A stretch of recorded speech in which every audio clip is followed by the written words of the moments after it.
Hi, I'm Dr. Frank Day, the inventor of POWERCRANKS. This is the first video in the Beyond Training series and discusses why going to a shorter crank length could greatly improve your cycling ability, especially as it pertains to time trial type racing, where it is the combination of power and aerodynamics that are the key components to racing well. I used to believe that crank length had very little effect on cycling power or performance.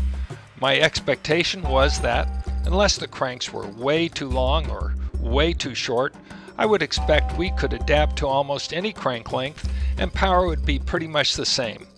I no longer believe this, and I now believe that, in general, shorter cranks are better. Here's why. There are two major reasons shorter cranks are better. First, crank length affects power production, and believe it or not, shorter is usually better.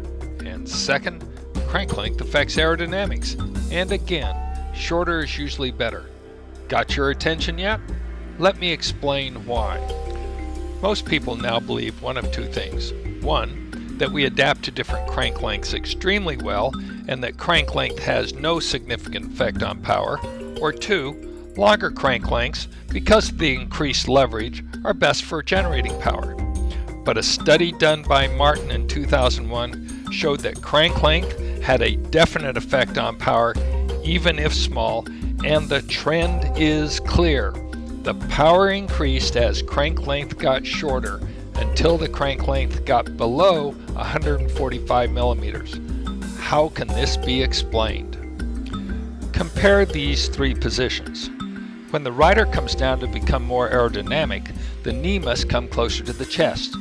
Stand against a wall and bring your knee up towards your chest, and notice how the resistance to further movement increases the closer the knee gets to that chest.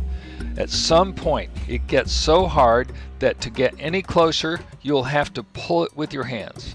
I would expect the energy cost would depend a lot on the flexibility of the athlete, but regardless, the energy cost increases the closer the knee gets to the chest. So what we can infer from all this is the position we assume on the bike and the crank length can both cause inefficiencies, lowering power. Shorter cranks reduce these losses, tending to improve power overall, as seen by Martin.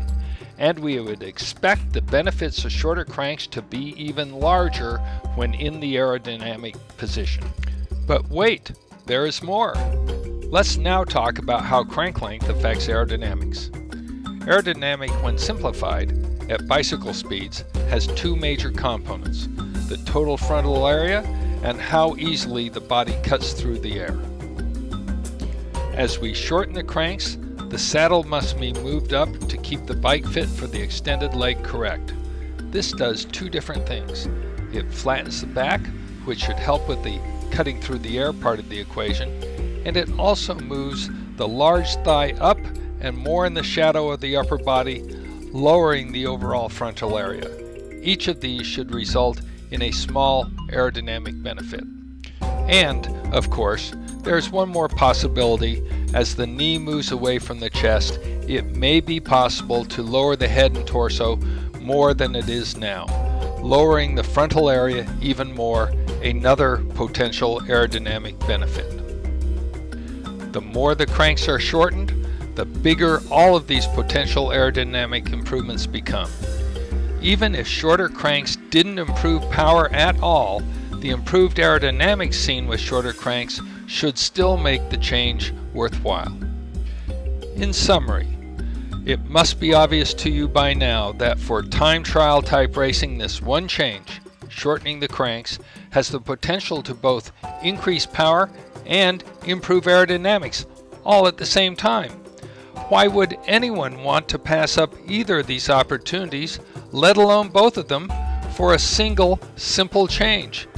If ever there was a no-brainer opportunity to pick up some free speed, this sounds like it. What are you waiting for? Of course, there's only one very major problem. Where are you going to find cranks of various very short sizes to allow you to experiment with this concept at a reasonable cost? Most crank manufacturers don't even make cranks shorter than 165 or 170 millimeters. At POWERCRANKS, we think this has such huge potential that in 2010 we made all our models capable of adjusting to as short as 145 millimeters at no additional cost. We also have one model that will go as short as 85 millimeters if you want to experiment with even shorter cranks. Here you are looking at my cranks set to 145 millimeters. I am 6'2" and I have learned to love this setup. Even someone my size can adapt well to 145 millimeter cranks.